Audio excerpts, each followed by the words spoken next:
तो चलिए अब हम हमारी लेह लद्दाख की ट्रिप फाइनल करते हैं। अब उनके दिन कितने होंगे, तो 4 दिन की भाई हमारी ट्रिप होगी।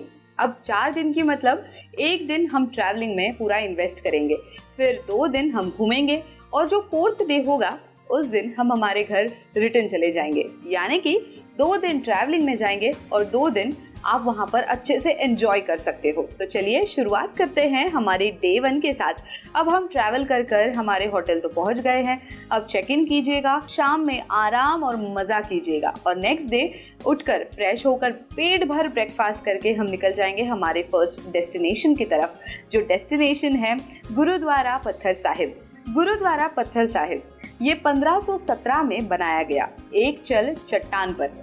अब यहाँ पर आने के बाद आपको बहुत ही बेहद सुंदर नज़ारा देखने मिलेगा।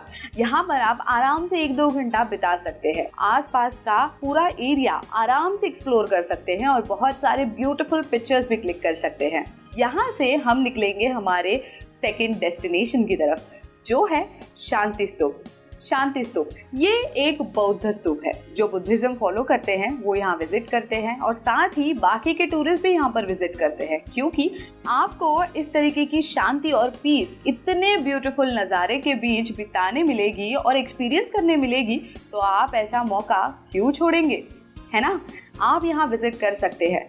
बेहद खूबसूरत जगह है। चारों तरफ आपको बर्फीले पहाड़ और खूबसूरत नज़ारे देखने मिलेंगे।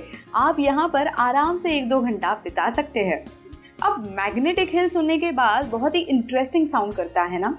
जी हाँ, है ही इंटरेस्टिंग जगह। इसे ग्रेविटी हिल के नाम से भी जाना जाता है।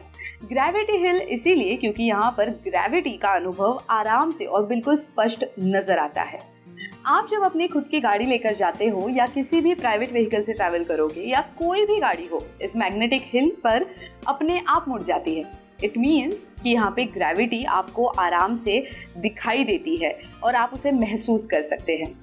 ये जो हिल है मैग्नेटिक हिल, जिसे ग्रेविटी हिल कहा जाता है, ये 30 किलोमीटर दूरी पर फैला हुआ है और यहाँ पर एक तरफ सिंधु नदी बहती है। अब सोचिए, इतना सुंदर नज़ारा, एक तरफ पहाड़, उस पर ग्रेविटी और साथ ही में एक तरफ नदी। मतलब सोचिए कितना अलग और बेहद सुंदर नज़ारा है ये। अब यहाँ से हम निकल जाएंगे हमारे चौथे डेस्टिनेशन की तरफ।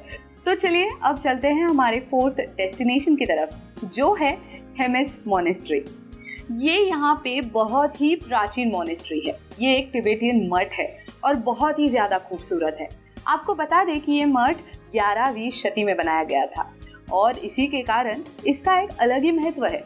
जी हाँ, अलग महत्व इसलिए क्योंकि ये मठ 12 साल में एक बार खुलता है। अगर आप लकी होंगे तो आप ये ज़रूर देख पाएंगे, लेकिन अगर आप उस वक्त नहीं पहुंच पा रहे हो या उस साल में अगर विजिट नहीं कर पा रहे हो जिस साल ये मठ ओपन होता है, तो टेंशन मत लीजिए। आप आसपास में जितना भी ब्यूटीफुल नज़ारा है ना, उसको एंजॉय कर सकते हो।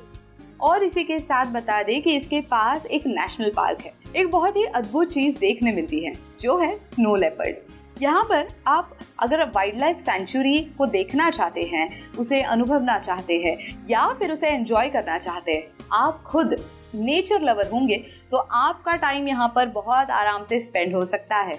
इसी के साथ हमारा डे 1 लेह लद्दाख में कंप्लीट होता है। हम निकल पड़ते हैं हमारे होटल की तरफ। होटल जाकर हम हमारे जो यहाँ पे फेमस डिशेस हैं वो ट्राई करेंगे हमारे डिनर में और इसका मज़ा लेंगे, आराम करेंगे और नेक्स्ट डे के लिए फिर से तैयार हो जाएंगे, क्योंकि अभी तक हमारा लेह लद्दाख का ट्रिप बाकी है। तो चलिए हमारा डे 2 अब शुरू हो चुका है। नेक्स्ट दिन हम उठकर ब्रेकफास्ट करेंगे, फ्रेश हो जाएंगे और निकल पड़ेंगे हमारे डेस्टिनेशन की तरफ, जो है पैंगोंग लेक। ये झील 12 किलोमीटर लंबी है और साथ ही साथ ये बहुत पुरानी झील है। इसे क्रिस्टल झील के नाम से भी जाना जाता है। और आपको बता दें, अगर आप लेह लद्दाख विजिट कर रहे हैं ना, तो इस झील को ज़रूर विजिट कीजिएगा। बहुत सारे फोटोज क्लिक कीजिएगा और फिल्मी स्टाइल में। क्यों पता है? क्योंकि ये मूवीज़ के शूटिंग का हॉटस्पॉट है। इस झील की सुंदरता इतनी गहरी है कि यहाँ पर लेह लद्दाख में विजिट करने वाला हर एक शख्स इसे ज़रूर विजिट करता है। कहते हैं कि सर्दियों में ये झील पूरी तरह से जम जाती है और इसीलिए यहाँ पर्यटकों का आना बंद हो जाता है।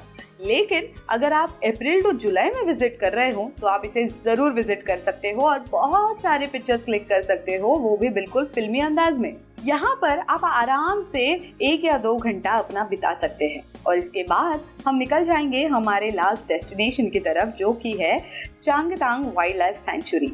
यहाँ पर आप सोचेंगे कि लद्दाख में भी वाइल्ड लाइफ सेंचुरी है, इतने सारे पहाड़ होकर भी एक वाइल्ड लाइफ सेंचुरी।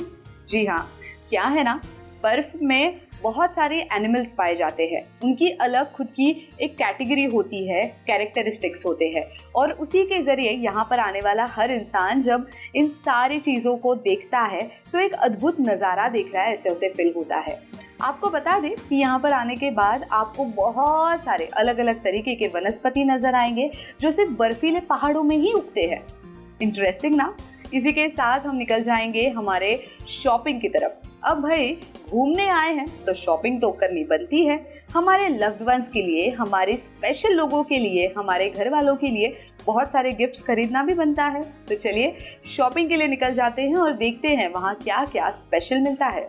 अब शॉपिंग करने जा रहे हैं तो लद्दाख में क्या फेमस मिलता है, तो यहाँ पर पश्मीना शॉल बहुत ही ज़्यादा फेमस है, यहाँ की स्पेशलिटी है। इसके बाद चांदी से बनी चीज़ें और लकड़ी से बनी चीज़ें, ये भी बहुत ज़्यादा फेमस है। आप इन सारी चीज़ों को अपने घर में शो पीस की तरह यूज़ कर सकते हैं, अपने घर को सजा सकते हैं। इंटरेस्टिंग ना।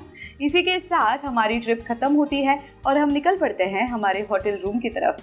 होटल जाकर हम रेस्ट करेंगे। अब होटल जाकर रात भर स्टे करना है। आप स्टे करोगे तो आपको ये पता चल जाएगा कि आपके होटल के आसपास चारों जगह सफ़ेद पहाड़ नजर आएंगे। सफ़ेद पहाड़ मतलब बर्फ से भरे पहाड़, पूरी ठंडी हवाएं और साथ ही साथ सुंदर नज़ारा। इसके साथ आप आराम से डिनर कीजिएगा, रेस्ट कीजिएगा और पैकिंग अच्छे से कर लीजिएगा क्योंकि आपने बहुत कुछ खरीदा होगा अपने लव्ड वंस के लिए।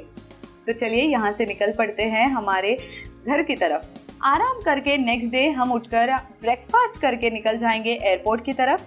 एयरपोर्ट से हम हमारे होम टाउन की फ्लाइट पकड़कर बहुत सारी मेमोरीज के साथ निकल जाएंगे हमारे घर की तरफ।